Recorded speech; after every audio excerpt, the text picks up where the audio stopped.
मन में अगर डर है, मन में अगर चिंता है, अगर फेल होने का भय है, तो फिर यह मॉक टेस्ट सिर्फ आपके लिए है।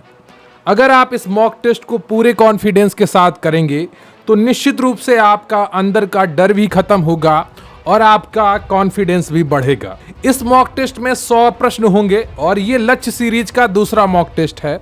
इसी तरीके से आपको लगभग 15 से 20 मॉक टेस्ट देने की कोशिश की जाएगी आपके एग्जाम तक।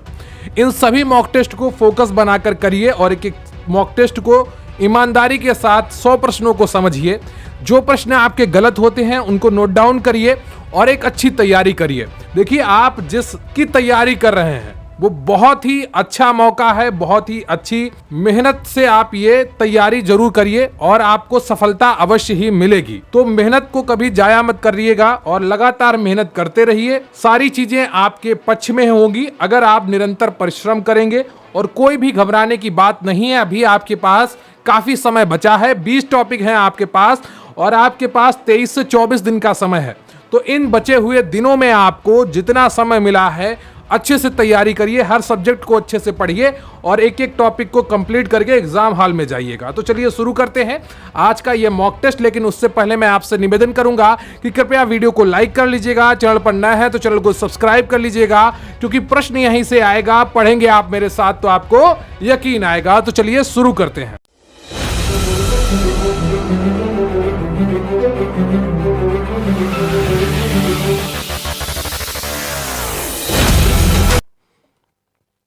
तो आपका पहला प्रश्न है, भारत में जातिगत असमानताएं अभी भी जारी हैं। अधिकांश लोग अभी भी अपनी ही जाति या जनजाति में विवाह करते हैं। या अस्पृश्यता को संविधान द्वारा प्रतिबंधित किया गया है लेकिन अभी भी व्यवहार में है। या अत्यधिक गरीबी का अनुपात निम्नतम जातियों के लिए बहुत अधिक है। या उपरोक्त सभी। तो पहला प्रश्न है, भारत में जातिगत असमानताएं अभी भी जारी हैं। तो नीचे दो ऑप्शन दिए गए हैं, क्या वो पहले आपका जो प्रश्न है उसके अनुसार सही है? कितने ऑप्शन सही हैं वो आपको बताना है, ए बी सी डी। इनमें से कौन सा ऑप्शन सही है? तो देखिए, भारत में जातिगत असमानताएं अभी भी जारी हैं, इससे कोई भी इनकार नहीं कर सकता, ना आपकी किताबें और ना ही व्यवहार में। क्लियर? आपको वास्तविकता भी यही है, लेकिन काफी बदलाव आया है, ये सदैव दिमाग में चलिएगा। और ये जातिगत जितनी भी असमानताएं आई हैं समाज में, वो सिर्फ अमीरी और गरीबी के कारण होती हैं, है ना। जब एक व्यक्ति अमीर बन जाता है, उसके पास ताकत आ जाती है पैसे की और किसी भी प्रकार की ताकत आ जाएगी, तो जाहिर सी बात है लोग उसका सम्मान करेंगे, फिर चाहे वो किसी भी जाति का क्यों ना हो। आप चाहे बहन मायावती जी को देख लीजिए, जो आपकी पहले मुख्यमंत्री थी, उत्तर प्रदेश की पूर्व मुख्यमंत्री थी, वो भी पिछड़ी जाति से आती थी, लेकिन उनका सम्मान अचानक से बढ़ गया। क्यों? उनके पास ताकत आ गई। फिर आप मुलायम सिंह यादव जी को देख लीजिए, उनके पास अचानक से ताकत आ गई तो उनको जाति से बढ़कर लोग देखने लगे, वो राजा बन गए। फिर चाहे आप अखिलेश यादव को देख लीजिए, क्या कभी उन्होंने किसी ने उनसे उनकी जाति पूछी? नहीं पूछी होगी, क्योंकि उनके पास ताकत थी, उनके पास पैसा था। ऐसा ही है, समाज में जो ताकत विहीन है उसी का शोषण होता है। क्लियर आपको? तो भारत में जातिगत असमानताएं अभी भी जारी हैं। पहला ऑप्शन बिल्कुल सही है, अधिकांश लोग अभी भी अपनी ही जाति या जनजाति में विवाह करते हैं, तो ये भी एक कारण है। दूसरा बी, अस्पृश्यता को संविधान द्वारा प्रतिबंधित किया गया है लेकिन अभी भी व्यवहार में है ना, ये भी सही है। अत्यधिक गरीबी का अनुपात निम्नतम जातियों के लिए बहुत अधिक है, ये भी सही है। और डी, उपरोक्त सभी, यानी कि पहले का डी ऑप्शन आपका बिल्कुल सही हो जाएगा। क्लियर है आपको? अगला प्रश्न है आपका, उल्लिखित में से कौन से विभाजन भारत के लिए अद्वितीय है? बताइएगा, उल्लिखित में से कौन से विभाजन भारत के लिए अद्वितीय है? ए है आपका जाति विभाजन, बी है आर्थिक विभाजन, सी है धार्मिक विभाजन और डी है आपका लिंग विभाजन। बताइएगा इनमें से कौन सा ऑप्शन आपका सही है? उल्लिखित में से कौन से विभाजन भारत के लिए अद्वितीय है, यानी कि और कहीं नहीं है ना, अद्वितीय है, वैसा और कहीं नहीं है। तो इसका सही ऑप्शन आपका ए हो जाएगा। क्लियर आपको? क्या ए ऑप्शन आपका बिल्कुल सही है। अगला प्रश्न है आपका, जिस व्यवस्था में पिता परिवार का मुखिया होता है उसे कहा जाता है? पदानुक्रम या मातृसत्ता या पितृसत्ता या राजशाही? देखिए आपके लिए बहुत ही आसान प्रश्न है, आप में से कोई भी इस प्रश्न को गलत नहीं करे तो अच्छा होगा।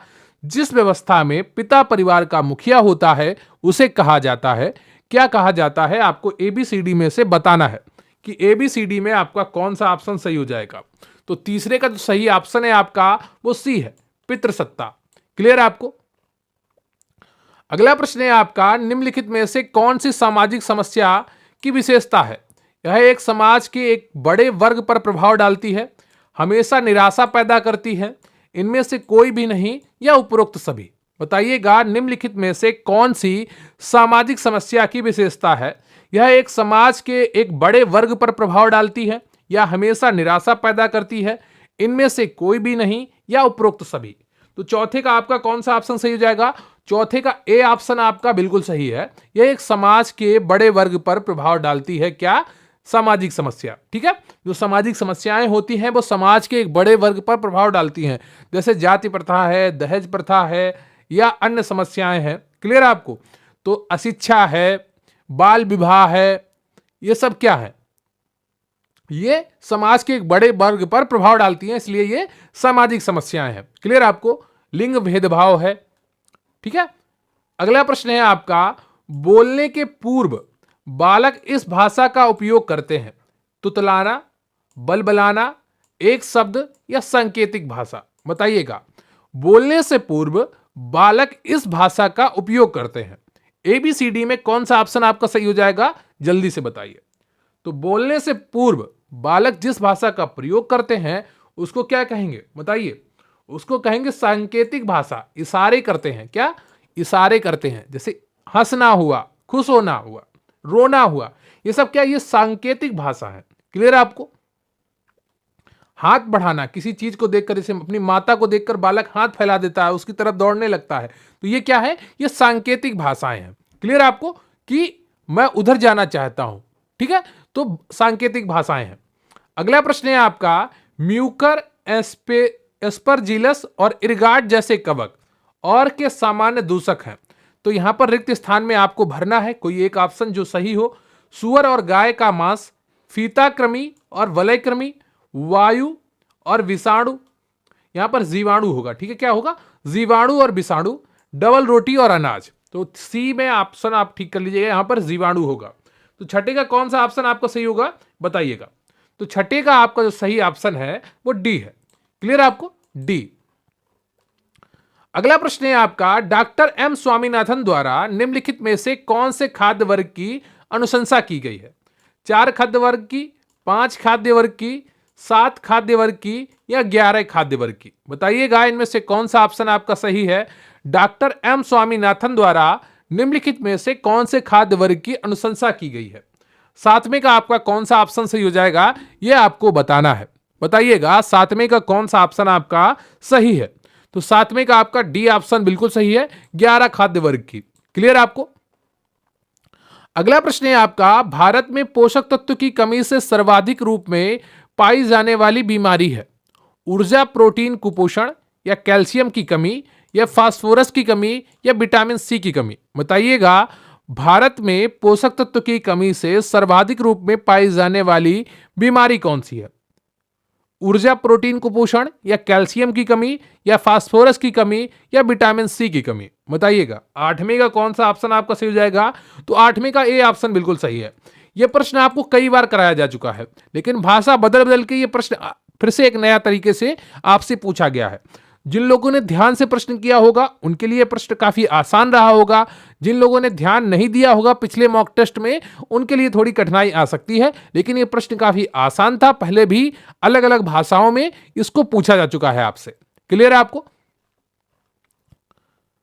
अगला प्रश्न है आपका, स्टार्च निम्न है, स्टार्च निम्न में से क्या है? मोनोसेकेराइड है, डाइसेकेराइड है, पॉलीसेकेराइड है या मोम है? बताइएगा स्टार्च क्या है? मोनोसेकेराइड है, डाइसेकेराइड है या पॉलीसेकेराइड है या मोम है? तो स्टार्च क्या होता है? पॉलीसेकेराइड होता है। सी ऑप्शन आपका बिल्कुल सही है। अगला प्रश्न है आपका, ये किसने माना था संस्थाएं एक समाज की व्यवस्थाएं होती हैं? ए सान वर्क, बी डगलस नॉर्थ, सी जॉन डुई या डी ऑप्शन है आपका पीटर एबलर्ड? बताइएगा ये किसने माना था?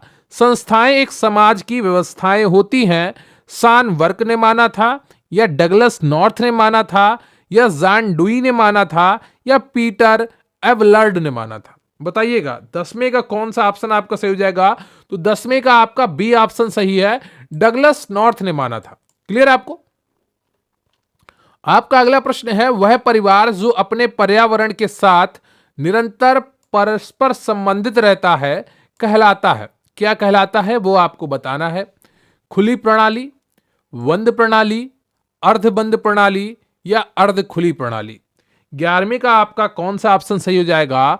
वह परिवार जो अपने पर्यावरण के साथ निरंतर परस्पर संबंधित रहता है, तो वो क्या होगा? वो खुली प्रणाली का हिस्सा होगा। क्लियर आपको? ए ऑप्शन आपका बिल्कुल सही है। अगला प्रश्न है आपका, मेगा लोबलास्टिक एनीमिया किस विटामिन की कमी के कारण होता है? विटामिन B2, विटामिन सी, या विटामिन B9, या विटामिन ए? बताइएगा इनमें से आपका कौन सा ऑप्शन सही है। मेगा लोबलास्टिक एनीमिया किस विटामिन की कमी के कारण होता है? 12वें का आपका कौन सा ऑप्शन सही हो जाएगा, ये आपको बताना है। तो 12वें का आपका सी ऑप्शन बिल्कुल सही है, विटामिन B9। क्लियर आपको? अगला प्रश्न है आपका, किसने प्रतिपादित किया कि परामर्श पारस्परिक रूप से सीखने की प्रक्रिया है? बताइएगा किसने प्रतिपादित किया कि परामर्श पारस्परिक रूप से एक सीखने की प्रक्रिया है? मायर्स ने, श्रीवर ने, हैरीमन ने, विली एंड एंड्रू ने? बताइएगा 13वें का आपका कौन सा ऑप्शन सही होगा। यह प्रश्न आपको पहले भी करवाया जा चुका है, उम्मीद करता हूं आप लोगों ने उस समय बहुत ही ध्यान से किया होगा। यह प्रश्न किसने प्रतिपादित किया कि परामर्श पारस्परिक रूप से सीखने की प्रक्रिया है? तो 13वें का आपका डी ऑप्शन सही हो जाएगा, बिली एवं एंड्रू ने। क्लियर आपको?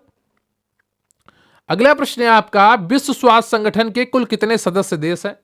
150, बी 194, सी 198, डी 210? तो एबीसीडी में आपका कौन सा ऑप्शन सही है, यह आपको बताना है।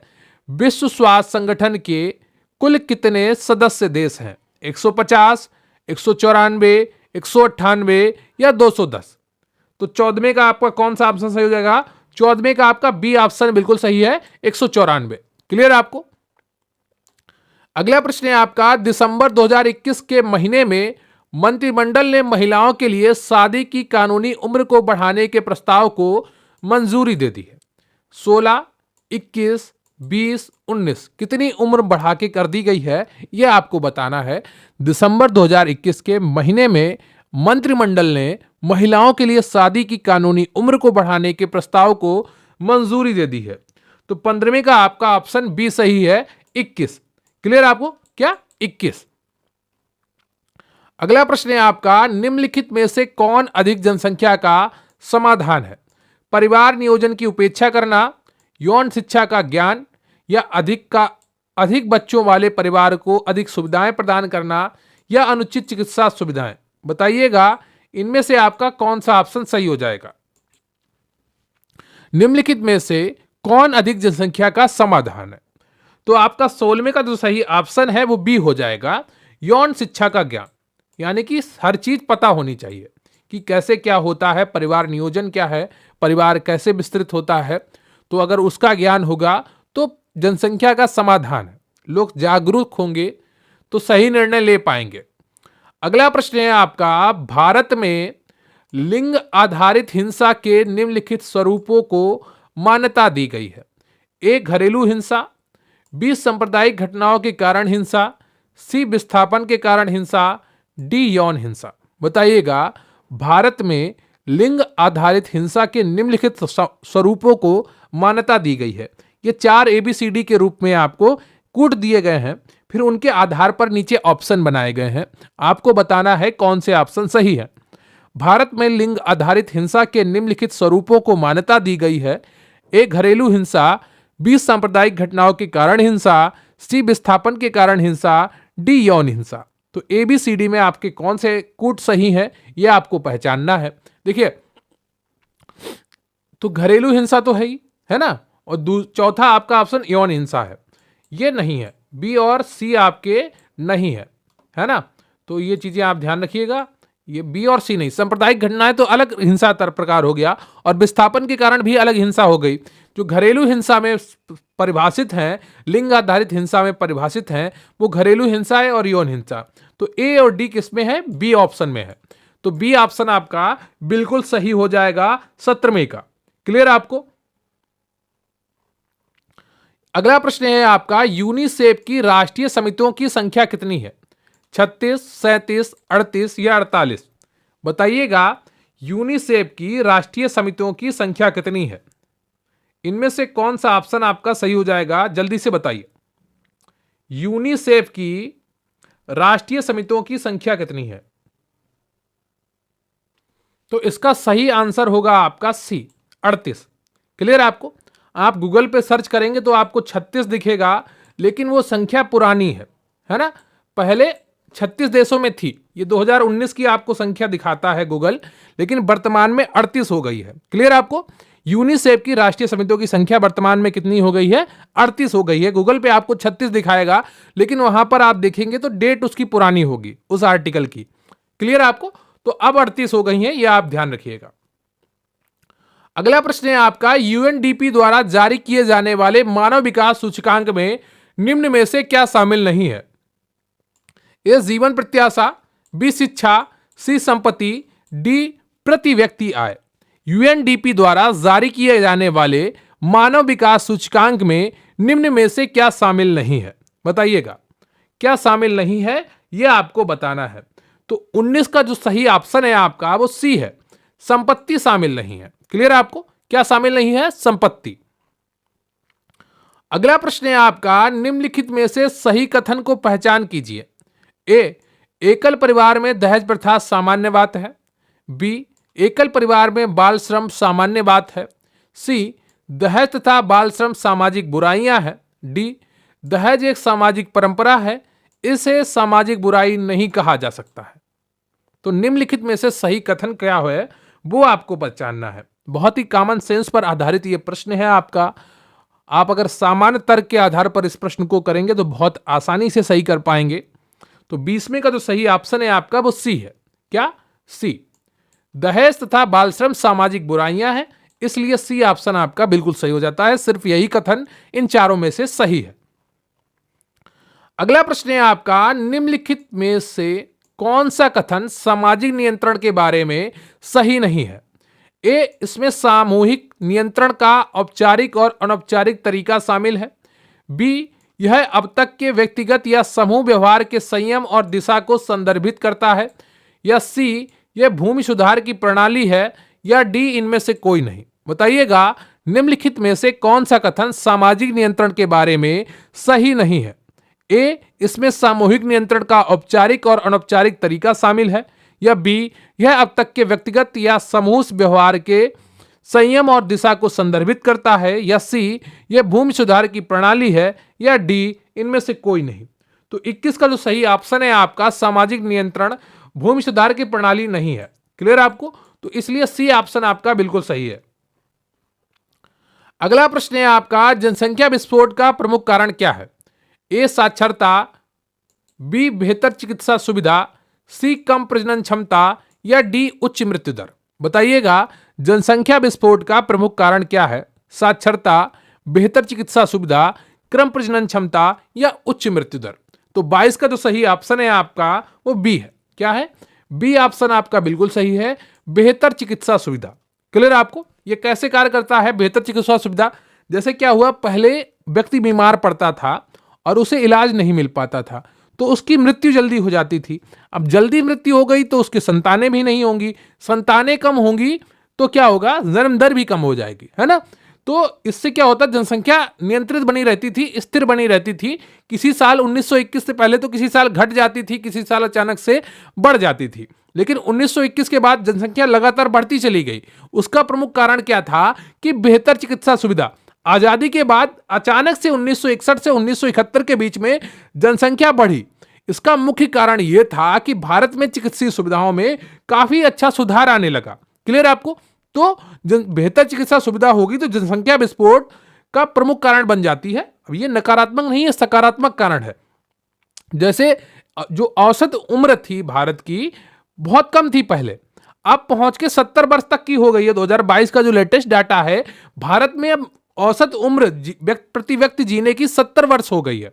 तो ये क्या करता है, बेहतर चिकित्सा सुविधा, व्यक्ति को जल्दी इलाज दे देता है, जिससे जो जानें बचाई जा सकती हैं वो लाखों बचाई जा सकती हैं, है ना। तो इससे क्या होता है, जनसंख्या विस्फोट का एक प्रमुख कारण बन जाता है। तो बी ऑप्शन आपका बिल्कुल सही है। क्लियर आपको। अगला प्रश्न है आपका, आयु, लिंग, शरीर का आकार और जलवायु निर्धारित करते हैं। क्या निर्धारित करते हैं यह आपको बताना है। एक व्यक्ति की विकास दर, बेसल मेटाबॉलिक रेट या बेसल हाइड्रोलिसिस रेट या विकास दर पर दबाव का प्रभाव। आयु, लिंग, शरीर का आकार और जलवायु निर्धारित करते हैं।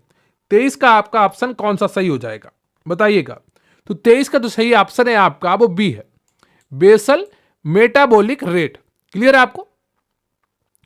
अगला प्रश्न है आपका, एनर्जी मेटाबॉलिज्म है। क्या है एनर्जी मेटाबॉलिज्म?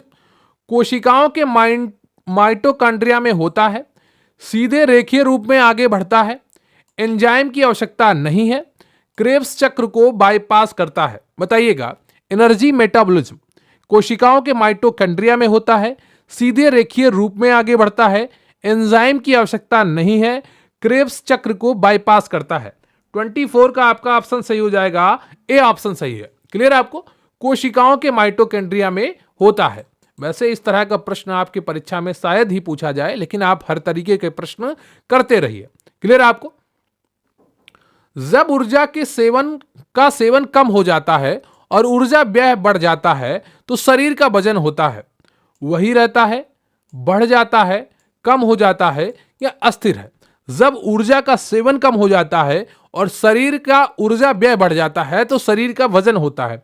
जैसे क्या कहते हैं, लोग कहते हैं कि डाइट फॉलो कर रहे हैं। इसमें क्या होता है, जैसे आपको लगा कि आपके शरीर का वजन अचानक से बढ़ रहा है, अब आपको अपना वजन कम करना है, तो आप क्या करेंगे, आप अपनी एक्सरसाइज बढ़ाएंगे और जो आप खाना खा रहे हैं उस पर ध्यान देंगे, खाने को कम करेंगे, जो ज्यादा कैलोरी वाली चीजें हैं, जो ज्यादा ऊर्जा वाली चीजें हैं वो आप कम खाएंगे। जैसे मीठे में बहुत ज्यादा कैलोरी होती हैं, आप अपना मीठा कम कर देंगे और एक्सरसाइज बढ़ा देंगे। तो इससे क्या होगा, ऊर्जा का सेवन कम हो जाएगा और जब एक्सरसाइज बढ़ा देंगे तो आपकी ऊर्जा का व्यय बढ़ जाएगा। इससे क्या होगा, शरीर का वजन कम हो जाता है। तो 25 का आपका ऑप्शन कौन सा सही हो जाएगा, सी सही हो जाएगा। क्लियर आपको।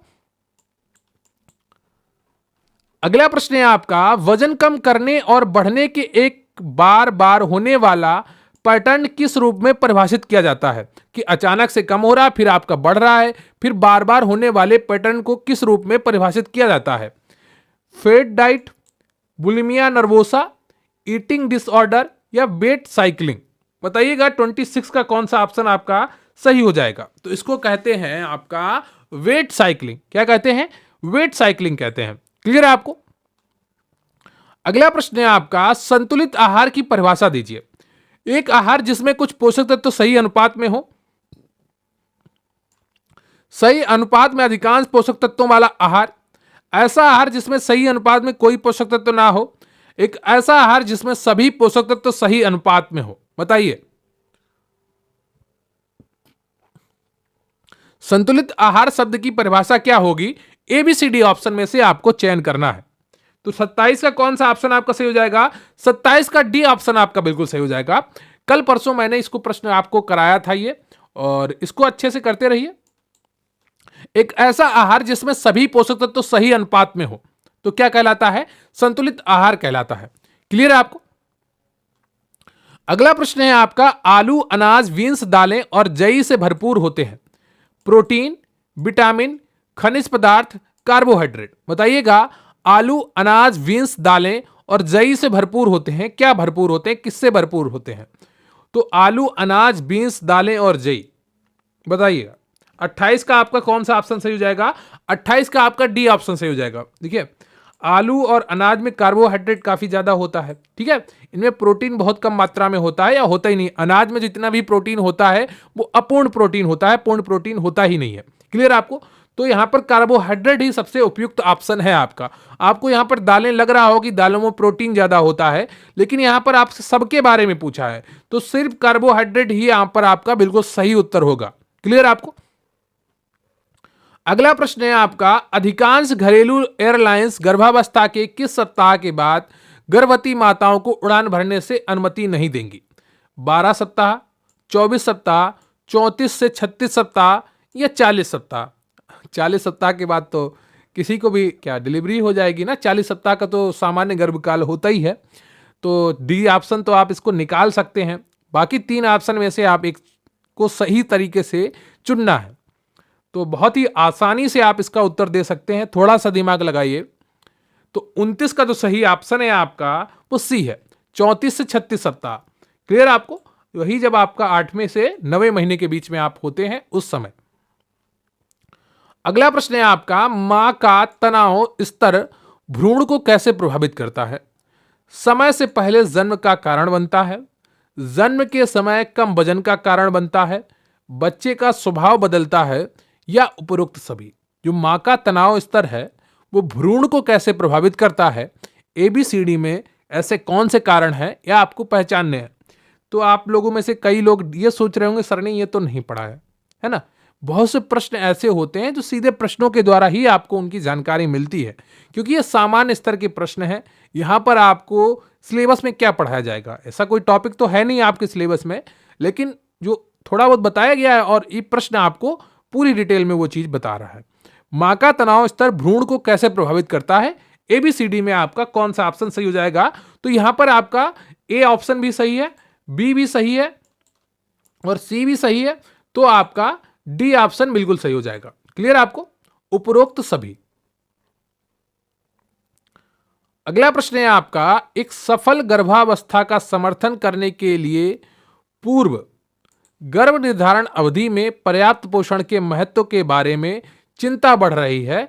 यह है क्योंकि भ्रूण अवधि में भ्रूण अपने पर्यावरण में बाहरी कारकों के प्रति संवेदनशील होता है।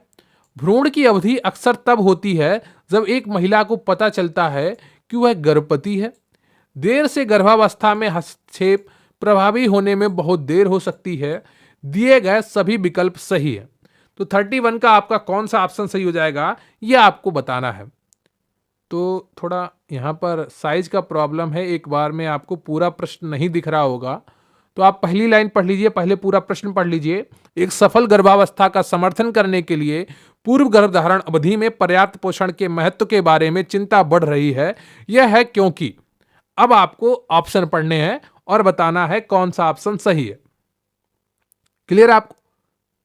ABCD में आपका कौन सा ऑप्शन सही होगा? तो 31 का आपका जो सही ऑप्शन है आपका वो D है। दिए गए सभी विकल्प सही है। अगला प्रश्न है आपका, भाषा विकास के संदर्भ में संवेदनशील अवस्था कौन है? जन्म पूर्व का समय, प्रारंभिक बाल्यावस्था, मध्य बाल्यावस्था या किशोरावस्था? बताइएगा, भाषा विकास के संदर्भ में संवेदनशील अवस्था कौन सी है? 32 का आपका कौन सा ऑप्शन सही है? तो 32 का आपका B ऑप्शन बिल्कुल सही है, प्रारंभिक बाल्यावस्था। अगला प्रश्न है आपका, प्रसूति गृह में बच्चे को कहां रखा जाना चाहिए? A बेबी रूम दूसरे कमरे में, B मां के साथ वहीं संलग्न बिस्तर पर, C मां के बगल में एक पालने में या अस्पताल में कहीं भी। ठीक है, तो बताइए कौन सा ऑप्शन आपका सही हो जाएगा? प्रसूति गृह में बच्चे को कहां रखा जाना चाहिए? तो 33 का आपका जो सही ऑप्शन है वो B है, मां के साथ वहीं संलग्न बिस्तर पर। अगला प्रश्न है आपका, कुपोषण के प्रकार PEM का अर्थ है? पेप्सिन ऊर्जा कुपोषण, प्रोटीन अतिरिक्त कुपोषण, प्रोटीन ऊर्जा कुपोषण या पेप्सिन एंजाइम कुपोषण? बताइए। कुपोषण के प्रकार PEM का अर्थ है, इसका फुल फॉर्म आपसे पूछा जा रहा है। तो 34 का आपका कौन सा ऑप्शन सही हो जाएगा? 34 का आपका C ऑप्शन सही है। क्लियर आप? प्रोटीन एनर्जी माल न्यूट्रिएशन। क्लियर आपको? PEM का फुल फॉर्म होता है प्रोटीन एनर्जी माल न्यूट्रिएशन।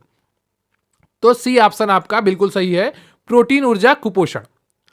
अगला प्रश्न है आपका, एक बार स्तनपान स्थापित हो जाने के बाद 15 दिनों के बाद बच्चे को हर बार स्तनपान कराना चाहिए? A 1 घंटे में, B 2 घंटे में, C 3 घंटे में, जब भी बच्चा चाहता है यानी कि उसकी मांग पर? तो बताइएगा 35 का ABCD में कौन सा ऑप्शन सही हो जाएगा? तो 35 का जो सही ऑप्शन है आपका वो डी है। क्लियर आपको? जब भी बच्चा चाहता है। अगले प्रश्न है आपका, मातृ मृत्यु दर क्या है? गर्भावस्था के 9वें महीने से पहले महिलाओं की मृत्यु, या गर्भावस्था के कारण प्रति 1 लाख जीवित जन्मों पर महिला मृत्यु की वार्षिक संख्या, या महिलाओं के बच्चे के जन्म के 2 साल के भीतर हुई मृत्यु, या उपरोक्त में से कोई नहीं। मातृ मृत्यु दर क्या है उसकी परिभाषा आपको कई बार समझाई जा चुकी है, उस पर आधारित MCQ कई बार करवाए जा चुके हैं। तो उम्मीद करता हूं आप बिल्कुल सही कर रहे होंगे। 36 का कौन सा ऑप्शन सही हो जाएगा? तो 36 का जो सही ऑप्शन है आपका वो बी है। क्लियर आपको? गर्भावस्था के कारण प्रति 1 लाख जीवित जन्मों पर महिला मृत्यु की वार्षिक संख्या। क्लियर आपको? अगला प्रश्न है आपका, कौन सा पोषक तत्व ऑस्टियोपोरोसिस की रोकथाम में मदद करता है? बताइएगा। Vitamin A, folate, iron, calcium और विटामिन डी, इनमें से आपका कौन सा ऑप्शन सही है यह आपको बताना है।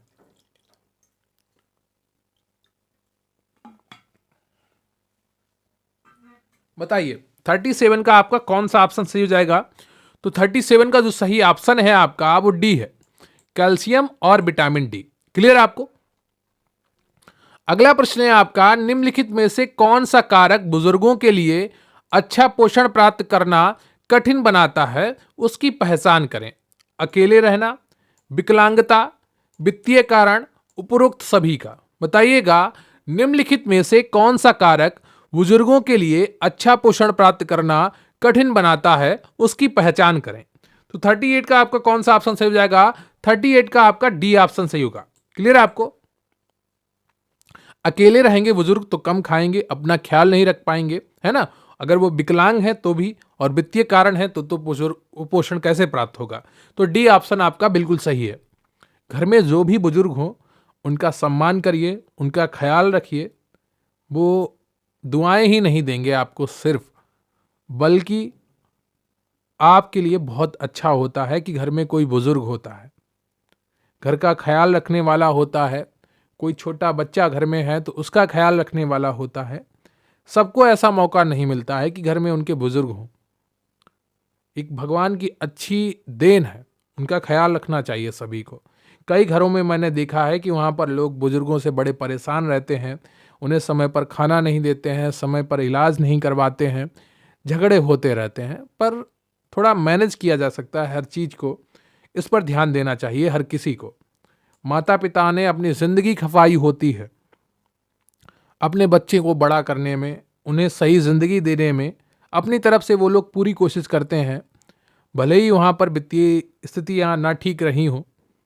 वैसे ही आपको भी एक जिम्मेदार बेटा बनना चाहिए, जिम्मेदार बेटी बननी चाहिए, जिम्मेदार बहू बनना चाहिए। बुजुर्ग आपके ऊपर ही निर्भर होते हैं जैसे बच्चे आपके ऊपर निर्भर हैं। आप कभी बच्चे रहे होंगे तो आप निर्भर होंगे। अगला प्रश्न है आपका, सुखाने की एक विधि जिसमें खाद्य में नमी होती है और फिर निर्वात में वाष्प के रूप में ऊपर उठती है, क्या कहलाती है? बताइए। सुखाने की एक विधि जिसमें खाद्य में नमी फलीभूत होती है और फिर निर्वात में वाष्प के रूप में ऊपर उठती है, क्या कहलाती है?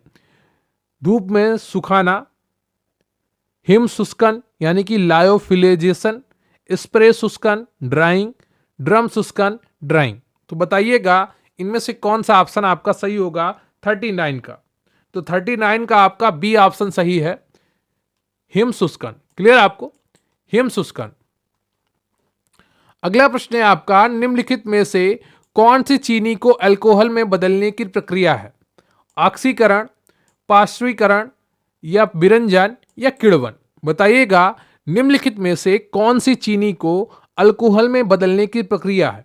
40 का आपका कौन सा ऑप्शन सही होगा? तो 40 का आपका डी ऑप्शन सही है, किण्वन। क्लियर आपको? अगला प्रश्न है आपका, पनीर का उत्पादन करने के लिए दूध का किण्वन शुरू में इनोकुलेट करके किया जाता है। ए ऑप्शन है आपका सैक्रोमाइसिस सेरेविसिया, बी है स्ट्रेप्टोकोकस लैक्टिस और लैक्टोबैसिलस एसपीपी, या एसिटोबैक्टर और ग्लूकोनोबैक्टर, या डी ऑप्शन है आपका लैक्टोबैसिलस बुल्गारिकस और स्ट्रेप्टोकोकस थर्मोफिलस। तो बताइएगा इनमें से आपका कौन सा ऑप्शन सही हो जाएगा 41 का। तो 41 का आपका बी ऑप्शन बिल्कुल सही है। क्लियर आपको। अगला प्रश्न है आपका, निम्नलिखित में से कौन सा एक आंतरिक कारक नहीं है जो बच्चों में वृद्धि और विकास को प्रभावित करता है? ए सामाजिक प्रकृति, बी आनुवांशिक कारक, सी तकनीकी कारक, डी बुद्धि। इनमें से आपका कौन सा ऑप्शन सही है? निम्नलिखित में से कौन सा एक आंतरिक कारक नहीं है जो बच्चों में वृद्धि और विकास को प्रभावित करता है? ए सामाजिक प्रकृति, बी आनुवंशिक कारक, सी तकनीकी कारक, डी बुद्धि। 42 का आपका कौन सा ऑप्शन सही है? तो 42 का आपका सी ऑप्शन बिल्कुल सही है। क्लियर है आपको? ये तकनीकी कारक प्रभावित नहीं करते हैं। क्लियर है आपको? तो सी ऑप्शन आपका बिल्कुल सही हो जाएगा। अगला प्रश्न है आपका, विकास के चरणों के संदर्भ में 2 से 6 वर्ष तक की अवस्था को क्या कहा जाता है? प्रारंभिक बाल्यावस्था, मध्य बाल्यावस्था, शैशवावस्था या किशोरावस्था। देखिए कई बार आपको यह प्रश्न करवाया गया होगा, बस भाषा का स्वरूप बदलता है प्रश्न की, प्रश्न वही रहता है। 43 का आपका कौन सा ऑप्शन सही हो जाएगा? तो 43 का आपका ए ऑप्शन बिल्कुल सही है, प्रारंभिक बाल्यावस्था। अगला प्रश्न है आपका, निम्नलिखित में से कौन एक संक्रामक एजेंट को सबसे लंबे समय तक चलने वाली प्रतिरक्षा प्रदान करता है? स्वाभाविक रूप से प्राप्त निष्क्रिय प्रतिरक्षा, कृत्रिम रूप से प्राप्त निष्क्रिय प्रतिरक्षा, स्वाभाविक रूप से प्राप्त सक्रिय प्रतिरक्षा, या ये सभी। तो प्रश्न है आपका, निम्नलिखित में से कौन एक संक्रामक एजेंट को सबसे लंबे समय तक चलने वाली प्रतिरक्षा प्रदान करता है? 44 का आपका कौन सा ऑप्शन सही हो जाएगा? तो 44 का आपका सी ऑप्शन बिल्कुल सही है, स्वाभाविक रूप से प्राप्त सक्रिय प्रतिरक्षा। क्लियर आपको? सी ऑप्शन आपका बिल्कुल सही है। अगला प्रश्न है आपका, मल में पानी के अलावा दस्त के दौरान भी इनमें से कौन से लक्षण हो सकते हैं? पेट में दर्द, सूजन, जी मचलाना या उपरोक्त सभी। बताइएगा मल में पानी के अलावा दस्त के दौरान भी इनमें से कौन से लक्षण हो सकते हैं? 45 का आपका बहुत ही आसान प्रश्न है, बहुत ही सामान्य उत्तर है और आप बहुत आसानी से कर पा रहे होंगे। 45 का आपका कौन सा ऑप्शन सही है? तो 45 का आपका डी ऑप्शन बिल्कुल सही है। क्लियर आपको? अगला प्रश्न है आपका, एनीमिया का सबसे आम कारण क्या है? बहुत कम नींद, बहुत ज्यादा चीनी, खून में बहुत कम आयरन या एक्सरे विकिरण के संपर्क में। एनीमिया का सबसे आम कारण क्या है यह आपको बताना है। 46 का आपका कौन सा ऑप्शन सही है? एनीमिया का सबसे आम कारण क्या है? तो 46 का आपका सी ऑप्शन बिल्कुल सही है, खून में बहुत कम आयरन। क्लियर आपको? अगला प्रश्न है आपका, परामर्श के प्रमुख प्रकारों की संख्या है 2, 3, 1 या 5। बताइएगा परामर्श के प्रमुख प्रकारों की संख्या है। परामर्श 3 प्रकार के होते हैं। क्लियर आपको? तो बी ऑप्शन आपका बिल्कुल सही है। अगला प्रश्न है आपका, निम्नलिखित में से कौन संचार का अप्रभावी बनाता है? अस्पष्टता, संक्षिप्तता, स्पष्टता, निष्कपटता। बताइएगा निम्नलिखित में से कौन संचार को अप्रभावी बनाता है, यानी कि प्रभावहीन संचार हो जाता है? तो कौन सा ऐसा ऑप्शन है जो सही होगा इस प्रश्न के अनुसार, यह आपको बताना है 48 में। तो 48 का जो सही ऑप्शन है आपका वो ए है, अस्पष्टता। ठीक है, अस्पष्टता की चीजें स्पष्ट ही नहीं हो रही हैं। जब चीजें ही स्पष्ट नहीं होंगी तो संचार जो है वो आपका अप्रभावी बन जाएगा। क्लियर आपको? अगला प्रश्न है आपका, मुख्य सेविका मुख्य रूप से किसके लिए जिम्मेदार है? संचारी रोगों को नियंत्रित करना, जन्म अनुपात को नियंत्रित करना या जनसंख्या को नियंत्रित करना या कोई भी नहीं। बताइएगा मुख्य सेविका मुख्य रूप से किसके लिए जिम्मेदार है? 49 का आपका कौन सा ऑप्शन सही हो जाएगा? 49 का आपका ए ऑप्शन सही होगा। ठीक है, संचारी रोगों को नियंत्रित करना। क्लियर? जागरूकता फैलाना, टीकाकरण को प्रभावी बनवाना, कई चीजें हैं यहां पर, तो उन चीजों में ये आ जाएगा। ठीक है, पोषण को सही ठीक करवाना, तो कई जिम्मेदारी होती है मुख्य सेविका की। अगला प्रश्न है आपका, उत्तर प्रदेश में मुख्य सेविका का वेतन कितना निर्धारित किया गया है? अब ए ऑप्शन से लेकर डी ऑप्शन तक है, तो इसमें से कौन सा ऑप्शन सही है आप जल्दी से बताइए।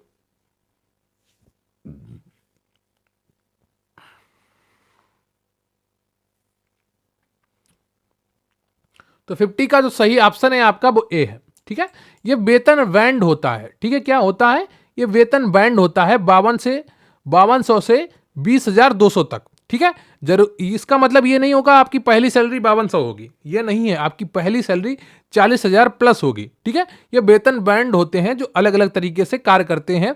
सैलरी कैसे कैलकुलेट होती है उसका मैंने आपको एक वीडियो अलग से बना के दे दिया है, उसको आप देख लीजिएगा। और ये ए ऑप्शन आपका सही है। क्लियर आपको? अगला प्रश्न है आपका, संयुक्त राष्ट्र बाल कोष यूनिसेफ का गठन कब किया गया था?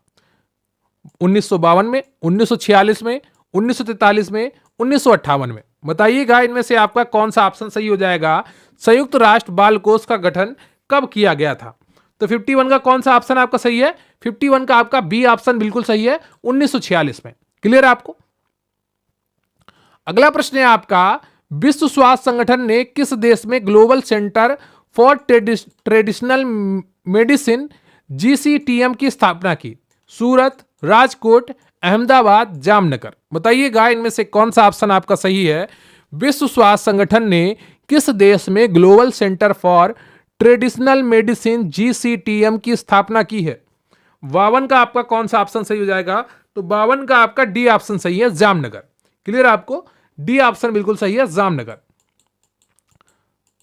जब से प्रधानमंत्री मोदी जी बनी है तब से ज्यादातर जो अच्छी चीजें हैं वो सब गुजरात में जा रही हैं, और उनका फोकस इन्हीं 4 शहरों में होता है, अहमदाबाद, जामनगर, राजकोट, सूरत, और एक बड़ोदरा, और आप जोड़ लीजिए। इन्हीं शहरों में ज़्यादातर चीज़ें आपकी जा रही हैं। अब सुनने में आ रहा है कि जो 2036 का ओलंपिक है उसका आयोजन की दावेदारी भारत करेगा, और वो जहां तक है कि अहमदाबाद में आयोजित किया जाएगा अगर दावेदारी मिल जाती है। तो डी ऑप्शन आपका बिल्कुल सही है। अगला प्रश्न है आपका, राष्ट्रीय टीकाकरण अनुसूची के तहत बच्चे को बीसीजी, ओपीवी और हेपेटाइटिस बी के टीके कब दिए जाते हैं? जन्म के तुरंत बाद, 1 वर्ष के बाद, 6 महीने के बाद, या कोई भी नहीं? बताइएगा 53 का आपका कौन सा ऑप्शन सही हो जाएगा। राष्ट्रीय टीकाकरण अनुसूची के तहत बच्चे को बीसीजी, ओपीवी और हेपेटाइटिस बी के टीके कब दिए जाते हैं? तो 53 का आपका जो सही ऑप्शन है वो ए है, जन्म के तुरंत बाद। क्लियर आपको? अगला प्रश्न है आपका, परिवार की उत्पत्ति का पितृसत्तात्मक सिद्धांत किसने प्रतिपादित किया? वेस्टरमार्क ने, सर हेनरी मेन ने, मॉर्गन ने, या फ्रेजर ने? बताइएगा परिवार की उत्पत्ति का पितृसत्तात्मक सिद्धांत किसने प्रतिपादित किया? 54 का जो सही ऑप्शन है आपका वो बी है, सर हेनरी मेन ने। क्लियर आपको? अगला प्रश्न है आपका, किस नियम के अनुसार परिवार की संपत्ति में परिवार के प्रत्येक सदस्य का जन्मजात अधिकार होता है? दाय भाग का नियम, संपिंड का नियम, मिताक्षरा का नियम, प्रवर का नियम?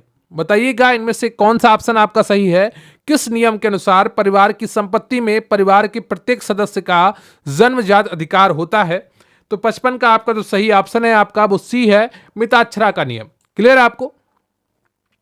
अगला प्रश्न है आपका, किसने भारत में नातेदारी की क्षेत्रीय विशेषताओं की व्यापक व्याख्या की है? DN Dhanagare, IP Desai, Irawati Karve, AM Shah? तो बताइएगा 56 का कौन सा ऑप्शन आपका सही हो जाएगा। किसने भारत में नातेदारी की क्षेत्रीय विशेषताओं की व्यापक व्याख्या की है? तो 56 का आपका जो सही ऑप्शन है वो सी है, इरावती कर्वे। क्लियर आपको? सी ऑप्शन आपका बिल्कुल सही है।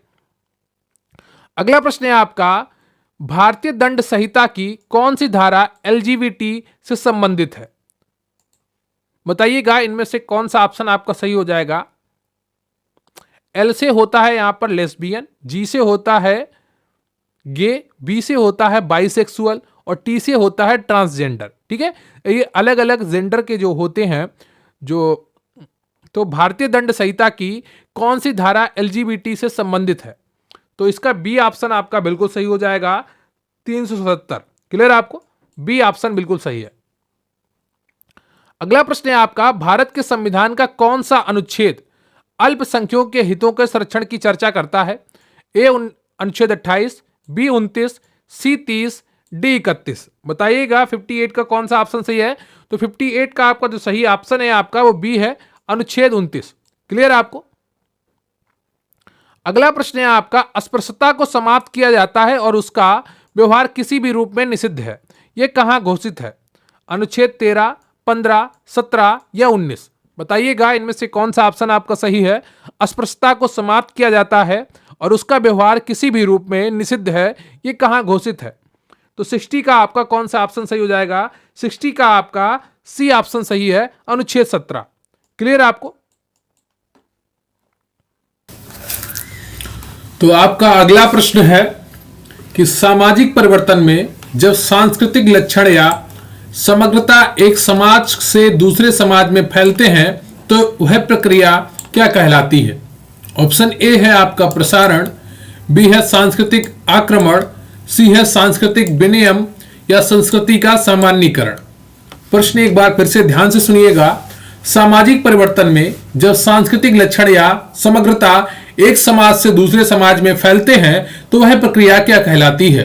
61 का आपका कौन सा ऑप्शन सही हो जाएगा? 61 का आपका ए ऑप्शन सही है, प्रसारण कहलाती है। क्लियर आपको? अगला प्रश्न है आपका, भारत में महिला के कल्याण से विकास उपागम में परिवर्तन कब हुआ? द्वितीय पंचवर्षीय योजना में, पांचवी पंचवर्षीय योजना में, छठी पंचवर्षीय योजना में, नौवीं पंचवर्षीय योजना में? बताइएगा भारत में महिला के कल्याण से विकास उपागम में परिवर्तन कब हुआ? द्वितीय पंचवर्षीय योजना में, पांचवी पंचवर्षीय योजना में, छठी पंचवर्षीय योजना में या नौवीं पंचवर्षीय योजना में? 62 का आपका कौन सा ऑप्शन सही हो जाएगा? तो 62 का आपका सी ऑप्शन बिल्कुल सही है, छठी पंचवर्षीय योजना में। अगला प्रश्न है आपका, कस्तूरबा गांधी बालिका विद्यालय योजना किस वर्ष प्रारंभ की गई? ए 2005, बी 2003, सी 2004, डी 2006? एबीसीडी में आपका कौन सा ऑप्शन सही है? कस्तूरबा गांधी बालिका विद्यालय योजना किस वर्ष प्रारंभ की गई? तो 63 का आपका तो सही ऑप्शन है वो सी है, 2004। क्लियर आपको? अगला प्रश्न है आपका, महिलाओं के प्रति होने वाले अपराधों की प्रकृति को आपराधिक हिंसा, घरेलू हिंसा एवं सामाजिक हिंसा के रूप में वर्गीकरण किसने किया? रामाहुजा ने, ई.एच. सदरलैंड ने, डी.आर. टैफ्ट ने या सी.एच. कूले ने? महिलाओं के प्रति होने वाले अपराधों की प्रकृति को आपराधिक हिंसा, घरेलू हिंसा एवं सामाजिक हिंसा के रूप में वर्गीकरण किसने किया है? 64 का कौन सा ऑप्शन आपका सही हो जाएगा, यह आपको बताना है। तो 64 का आपको जो सही ऑप्शन है वो ए है, रामाहुजा ने किया है। अगला प्रश्न है आपका, स्वास्थ्य तथा शारीरिक क्रियाशीलता बनाए रखने के लिए आवश्यक मूलभूत संसाधनों के अभाव के साथ किस प्रकार की निर्धनता से संबंधित किया जा सकता है? ए पूर्ण निर्धनता, बी सापेक्षिक निर्धनता, सी निर्धनता की संस्कृति या डी प्रवर्तित निर्धनता? स्वास्थ्य तथा शारीरिक क्रियाशीलता बनाए रखने के लिए आवश्यक मूलभूत संसाधनों के अभाव के साथ किस प्रकार की निर्धनता से संबंधित किया जा सकता है? 65 का आपको कौन सा ऑप्शन सही हो जाएगा? तो 65 का ए ऑप्शन बिल्कुल सही है, पूर्ण निर्धनता यानी कि संपूर्ण गरीबी। क्लियर आपको? शब्द और भाषा बदल जाएगी लेकिन प्रश्न का आधार वही होगा, बस आपको यही समझना है। कोई भी प्रश्न आपके लिए कठिन नहीं होगा, अब बस शब्द की भाषा परिभाषा बदल जाएगी, शब्दों का रूप बदल जाएगा, उससे आपको प्रश्न कठिन लग सकता है। बाकी आपको कोई समस्या नहीं आएगी, आपने बहुत अच्छी तैयारी कर ली है, बस लगातार आपको रिवीजन करते रहना है और प्रश्नों की प्रैक्टिस करते रहना है।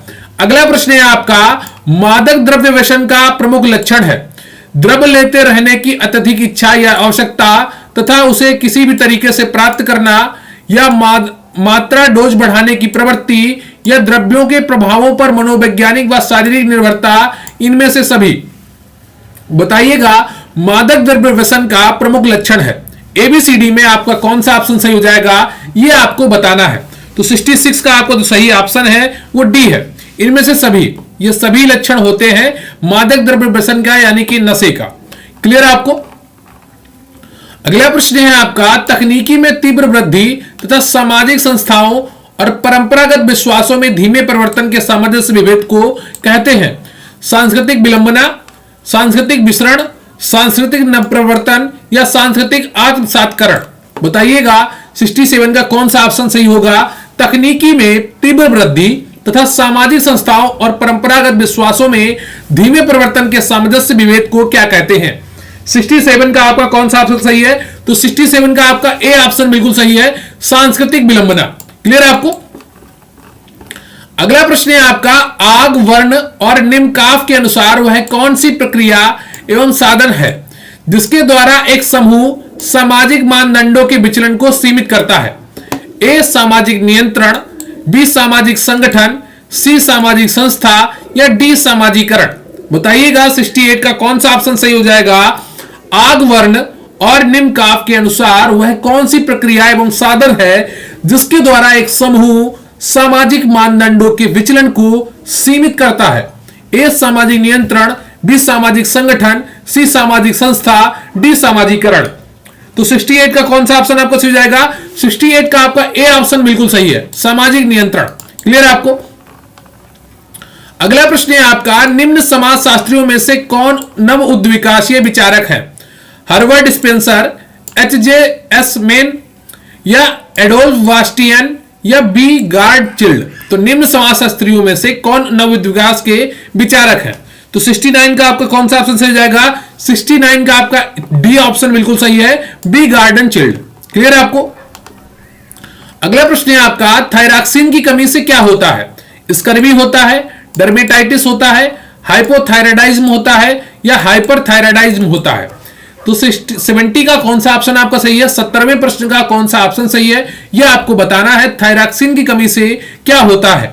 70 का आपका कौन सा ऑप्शन सही हो जाएगा? तो 70 का सी ऑप्शन आपका बिल्कुल सही है, हाइपोथायराइडिज्म। क्लियर है आपको? अगला प्रश्न है आपका, यह किसका मानना है कि जाति एक मनोवैज्ञानिक प्रघटना है एवं हिंदू मस्तिष्क में गहराई से बैठ गई है? A DN. Majumdar, B Louis Dumont, C MN. Srinivas, D SC. Dube. बताइएगा ये किसका मानना है कि जाति एक मनोवैज्ञानिक प्रघटना है एवं हिंदू मस्तिष्क में गहराई से बैठ गई है? 71 का आपका कौन सा ऑप्शन सही है? तो 71 का आपका बी ऑप्शन बिल्कुल सही है, लुई ड्यूमा। क्लियर आपको? अगला प्रश्न है आपका, वैश्विक गरीबी सूचकांक 2022 में भारत का कौन सा स्थान है? ए 177, बी 107, सी 58, डी 46। वैश्विक गरीबी सूचकांक में 2022 में भारत का कौन सा स्थान है? 72 का आपका कौन सा ऑप्शन सही जाएगा? तो 72 का आपका बी ऑप्शन सही है, 107 है। क्लियर आपको?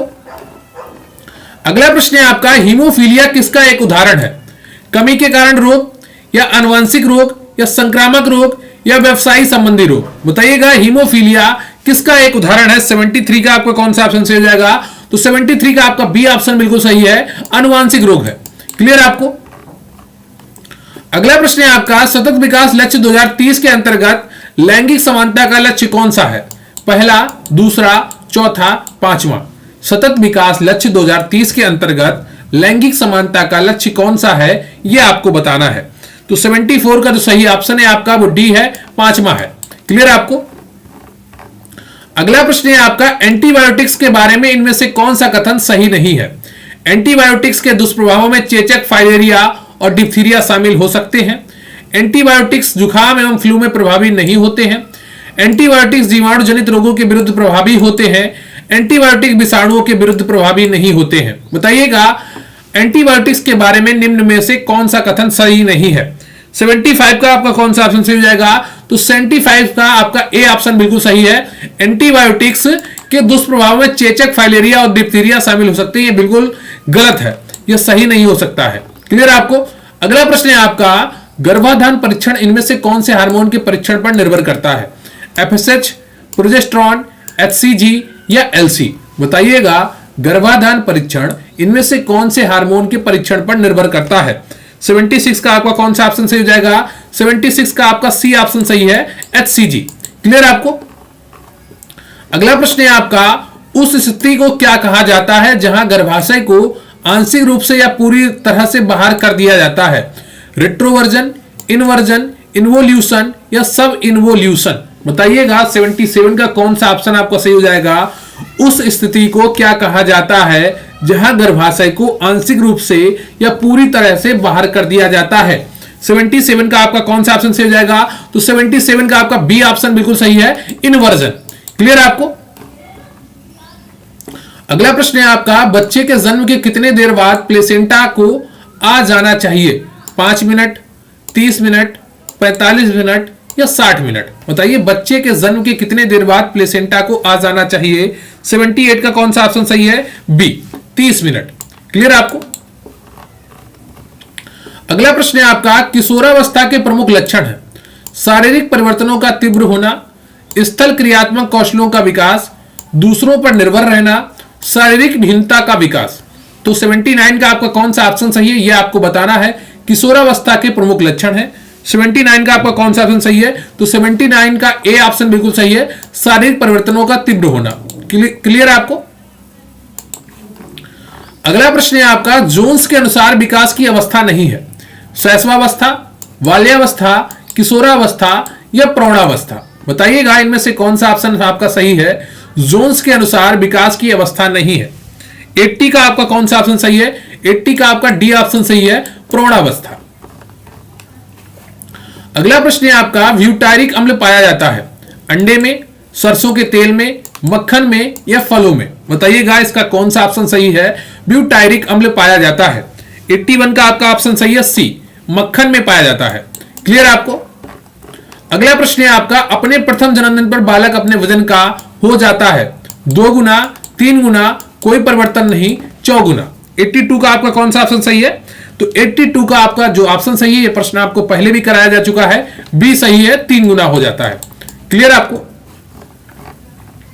अगला प्रश्न है आपका, दालों का अंकुरण पोषणात्मक दृष्टि से महत्वपूर्ण है क्योंकि यह पाचनशीलता में वृद्धि करता है, विटामिन को बढ़ाता है, लौह तत्व की जैव उपलब्धता को बढ़ाता है या उपयुक्त सभी? दालों का अंकुरण पोषणात्मक दृष्टि से महत्वपूर्ण है क्योंकि यह पाचनशीलता में वृद्धि करता है, विटामिन को बढ़ाता है, लौह तत्व की जैव उपलब्धता को बढ़ाता है या उपयुक्त सभी? 83 का आपका कौन सा ऑप्शन सही हो जाएगा? तो 83 का आपका डी ऑप्शन बिल्कुल सही है। क्लियर आपको? अगला प्रश्न है आपका, किस वर्ष पल्स पोलियो इम्यूनाइजेशन प्रोग्राम लागू किया गया था? 2001, 2005, 1995 या 1990? बताइएगा इनमें से कौन सा ऑप्शन आपका सही है। यह प्रश्न काफी महत्वपूर्ण है, आपकी परीक्षा में आ सकता है, इसको ध्यान रखिएगा, बहुत अच्छे से पढ़ते रहिएगा। किस वर्ष पल्स पोलियो इम्यूनाइजेशन प्रोग्राम लागू किया गया था? तो 84 का जो सही ऑप्शन है आपका वो कौन सा हो जाएगा? वो सी हो जाएगा, 1995। क्लियर आपको?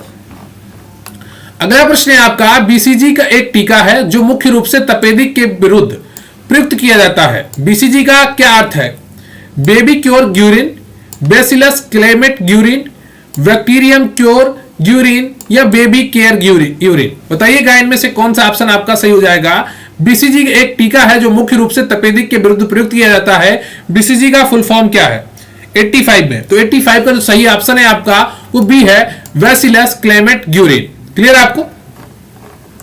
अगला प्रश्न है आपका, लैक्टेशन वह प्रक्रिया है जिसके द्वारा दुग्ध द्वारा संश्लेषित और स्रावित होता है। बताइए, दुग्ध संश्लेषित और स्रावित होता है। यहां पर दोबारा आ गया, यहां पर दोबारा में दोबारा नहीं होगा, ठीक है। तो लैक्टेशन वह प्रक्रिया है जिसके द्वारा दुग्ध संश्लेषित और स्रावित होता है। पीयूष ग्रंथि, लार ग्रंथियां, स्तन ग्रंथियां या उक्त में से कोई नहीं? बताइएगा 86 का कौन सा ऑप्शन सही हो जाएगा। तो 86 का आपका सी ऑप्शन बिल्कुल सही है। क्लियर आपको? सी ऑप्शन बिल्कुल सही है। अगला प्रश्न है आपका, एम्फ्लाटॉक्सिन पाए जाते हैं मूंगफली में, सेब में या दूध में या पनीर में? एबीसीडी में आपका कौन सा ऑप्शन सही है? एम्फ्लाटॉक्सिन पाए जाते हैं। तो 87 का आपका सही ऑप्शन है वो ए है, मूंगफली में। क्लियर आपको? अगला प्रश्न है आपका, अंकुरण के समय सक्रिय एक एंजाइम है, पाइपेन, ब्रोमिलिन, एमाइलेज या रेनिन? अंकुरण के समय सक्रिय एक एंजाइम है, वो कौन सा है वो आपको बताना है। 88 का कौन सा ऑप्शन सही हो जाएगा? तो 88 का आपका सी ऑप्शन बिल्कुल सही है, एमाइलेज। क्लियर आपको? अगला प्रश्न है आपका, प्लेसेंटा में भ्रूण की सतह की तरफ अपारदर्शी अंगूठी दिखाई देती है जिसका ज्यादा महत्व नहीं होता है, उसे क्या कहते हैं? अपरा सक्सेंचुरिटा, अपरा द्विपार्टिटा या अपरा द्विपक्षीय या प्लेसेंटा सरकमवाइलेटा? बताइएगा, प्लेसेंटा में भ्रूण की सतह की तरफ अपारदर्शी अंगूठी दिखाई देती है जिसका ज्यादा महत्व नहीं होता है, उसे क्या कहते हैं? 89 का आपका कौन सा ऑप्शन सही हो जाएगा? डी ऑप्शन सही है। क्लियर आपको? प्लेसेंटा सरकमवाइलेटा। अगला प्रश्न है आपका, एफपीओ मानक का प्रयोग किस पर किया जाता है? वस्त्रों पर, मकान बनाने की सामग्री पर, इलेक्ट्रॉनिक उपकरणों पर या खाद्य पदार्थों पर? बताइएगा, एफपीओ मानक का प्रयोग किस पर किया जाता है? 90 का कौन सा ऑप्शन आपका सही हो जाएगा? तो 90 का डी ऑप्शन आपका बिल्कुल सही है, खाद्य पदार्थों पर। क्लियर आपको? और आपको इसको कॉमन सेंस से भी सही कर देना चाहिए, क्योंकि आपके सिलेबस में खाद्य से जुड़ी हुई चीजें हैं, तो जाहिर सी बात है आपसे खाद्य पदार्थों के बारे में ही पूछा जा रहा होगा। तो डी ऑप्शन आपका बिल्कुल सही हो जाएगा। अगला प्रश्न है आपका, आईसीएमआर 2010 के अनुसार 10-12 वर्ष की लड़की के लिए ऊर्जा के लिए अनुशंसित आहार मात्रा है 1900 किलो कैलोरी प्रतिदिन, 2010 किलो कैलोरी प्रतिदिन, 2190 किलो कैलोरी प्रतिदिन या 2230 कैलोरी किलो प्रतिदिन। बताइएगा आईसीएमआर 2010 के अनुसार 10-12 वर्ष की लड़की के लिए ऊर्जा के लिए अनुशंसित आहार मात्रा है। 91 का आपका कौन सा ऑप्शन सही हो जाएगा? तो 91 का आपका बी ऑप्शन बिल्कुल सही है, 2010। क्लियर है आपको? अगला प्रश्न है आपका, शिक्षणीय मानसिक रूप से अक्षम बालक की बुद्धि लब्धि का स्तर होता है 0 से 25, 50 से 75, 25 से 50 या 75 से 100। शिक्षणीय मानसिक रूप से अक्षम बालक की बुद्धि लब्धि का स्तर होता है। 92 का आपका कौन सा ऑप्शन सही हो जाएगा? तो 92 का आपका डी ऑप्शन सही है, 75 से 100। क्लियर है आपको? अगला प्रश्न है आपका, मुस्लिम समाज में पति द्वारा पत्नी को दिया जाने वाला धन क्या कहलाता है? वधू मूल्य, निकाह शुल्क, दहेज या मेहर। बताइएगा मुस्लिम समाज में पति द्वारा पत्नी को दिया जाने वाला धन क्या कहलाता है? तो 93 का आपका डी ऑप्शन सही है, मेहर कहलाता है। क्लियर है आपको? अगला प्रश्न है आपका, मक्खियों द्वारा फैलता है मलेरिया, तपेदिक, डेंगू या हैजा। ऐसी कौन सी बीमारी है जो मक्खियों के द्वारा फैलती है? बताइएगा। तो 94 का आपका जो सही ऑप्शन है वो है डी। क्लियर आपको? हैजा। अगला प्रश्न है आपका, बीएमआर को प्रभावित करने वाला कारक नहीं है जलवायु, गर्भावस्था, आयु या इनमें से कोई नहीं। बताइएगा बीएमआर को प्रभावित करने वाला कारक नहीं है जलवायु, गर्भावस्था, आयु या इनमें से कोई नहीं। 95 का आपका कौन सा ऑप्शन सही हो जाएगा? तो 95 का आपका डी ऑप्शन बिल्कुल सही है, इनमें से कोई नहीं। क्लियर है आपको? अगला प्रश्न है आपका, भारत में गरीबी रेखा के निर्धारण के लिए स्वीकृत कैलोरी आवश्यकता ग्रामीण तथा शहरी क्षेत्रों में प्रतिदिन कितनी है? बताइएगा भारत में गरीबी रेखा के निर्धारण के लिए स्वीकृत कैलोरी आवश्यकता ग्रामीण तथा शहरी क्षेत्रों में प्रतिदिन कितनी है? ए 2400 कैलोरी तथा 2100 कैलोरी, बी 2100 कैलोरी तथा 2400 कैलोरी या सी 2000 कैलोरी या तथा 1500 कैलोरी या डी 1500 कैलोरी तथा 2000 कैलोरी। बताइएगा भारत में गरीबी रेखा के निर्धारण के लिए स्वीकृत कैलोरी आवश्यकता ग्रामीण तथा शहरी क्षेत्रों में प्रतिदिन कितनी है? 96 का आपका सही ऑप्शन है वो ए है, 2400 कैलोरी तथा 2100 कैलोरी। क्लियर आपको? अगला प्रश्न है आपका, किसका टीका जन्म के तुरंत बाद दिया जाता है? पोलियो, हेपेटाइटिस बी, खसरा, कंठमाला और रुबेला या छोटी चेचक। बताइएगा किसका टीका जन्म के तुरंत बाद दिया जाता है? 97 का आपका कौन सा ऑप्शन सही हो जाएगा? तो 97 का आपका बी ऑप्शन सही है, हेपेटाइटिस बी। क्लियर आपको? अगला प्रश्न है आपका, जब एक हिंदू पुरुष अपने से उच्च वर्ग की स्त्री से विवाह करता है तो उसे क्या कहते हैं? बताइएगा जब एक हिंदू पुरुष अपने से उच्च वर्ग की स्त्री से विवाह करता है तो उसे क्या कहते हैं? प्रतिलोम विवाह, अनुलोम विवाह, देवर विवाह या शाली विवाह। बताइएगा एबीसीडी में आपका कौन सा ऑप्शन सही हो जाएगा? 98 का। तो 98 का आपका ए ऑप्शन बिल्कुल सही है, प्रतिलोम विवाह। क्लियर है आपको? अगला प्रश्न है आपका, हिंदू विवाह के निम्नलिखित प्रकारों में से कौन सा प्रकार प्रशस्त कोटि का विवाह नहीं कहा गया? ब्रह्म, दैव, गांधर्व या आर्ष। बताइएगा इनमें से कौन सा ऑप्शन आपका सही है? हिंदू विवाह के निम्नलिखित प्रकारों में से कौन सा प्रकार प्रशस्त कोटि का विवाह नहीं कहा गया? 99 का आपका कौन सा ऑप्शन सही हो जाएगा? तो 99 का आपका सी ऑप्शन सही है, गंधर्व विवाह। क्रय द्वारा किया गया हिंदू विवाह क्या कहलाता है? पैशाच विवाह, दैव विवाह, असुर विवाह या राक्षस विवाह। क्रय द्वारा किया गया हिंदू विवाह क्या कहलाता है? 100 का आपका कौन सा ऑप्शन सही हो जाएगा? यह आपका आज के मॉक टेस्ट का अंतिम प्रश्न है, बताइएगा। तो 100 का सी ऑप्शन बिल्कुल सही है, असुर विवाह कहलाता है। क्लियर है आपको? तो फिर कैसा रहा आपका ये 100 प्रश्नों का लक्ष्य मॉक टेस्ट नंबर 2? उम्मीद करता हूं आपने पूरी ईमानदारी के साथ एक एक प्रश्न देखा होगा और पूरा टेस्ट किया होगा। और अगर आप इस मॉक टेस्ट की पीडीएफ पाना चाहते हैं या किसी टॉपिक्स की पीडीएफ पाना चाहते हैं तो आप हमारे पीडीएफ बैच से जुड़ सकते हैं, प्रतिज्ञा पीडीएफ बैच, जिस पर रक्षाबंधन ऑफर चल रहा है और आपको ये मात्र 244 रुपये में मिलेगा। लेकिन सबसे ज़्यादा ज़रूरी है कि आप अपनी तैयारी करते रहें और अच्छे तरीके से तैयारी करें, कमेंट करके जरूर बताइएगा कि इन 100 प्रश्नों में से आपके कुल कितने प्रश्न सही हुए और आपकी तैयारी कैसी चल रही है। क्या आपके मन में कोई डाउट आ रहा है? अगर डाउट आ रहा है तो बिल्कुल भी घबराने की आवश्यकता नहीं है, क्योंकि आप लगातार मेहनत कर रहे हैं, परिश्रम कर रहे हैं और धीरे धीरे आपका स्कोर भी काफी अच्छा होता जाएगा। लेकिन सबसे ज्यादा जरूरी है कि अपने सिलेबस का डेली रिवीजन करना। जो मैं आपको टॉपिक डेली दे रहा हूं वो सभी इंपॉर्टेंट है। जैसे मैंने आपको आज एक रोग का वीडियो दिया था, अगर आप में से किसी ने ना देखा हो तो उसे जरूर देख लीजिएगा। कल मैं आपको एक टीकाकरण का बिल्कुल सूची वाला वीडियो लेकर आऊंगा जिसमें टीकाकरण से जुड़ी हुई पूरी जानकारी होगी, तो निश्चित रूप से आपकी वो भी बात कंप्लीट हो जाएगी। तो आप अच्छे से तैयारी करते रहिए और मेरी शुभकामनाएं, मेरी मेहनत तब तक आपके साथ है जब तक आपका एग्जाम नहीं हो जाता। तो कृपया वीडियो को लाइक कर लीजिएगा, चैनल पर नए हैं तो चैनल को सब्सक्राइब कर लीजिएगा और कमेंट करके जरूर बताइएगा कि ये मॉक टेस्ट आपको कैसा लगा। क्या आप और भी मॉक टेस्ट पाना चाहते हैं तो कमेंट करके जरूर लिखिएगा। तो थैंक यू वेरी मच, बहुत बहुत धन्यवाद आपका। जय हिंद, जय भारत।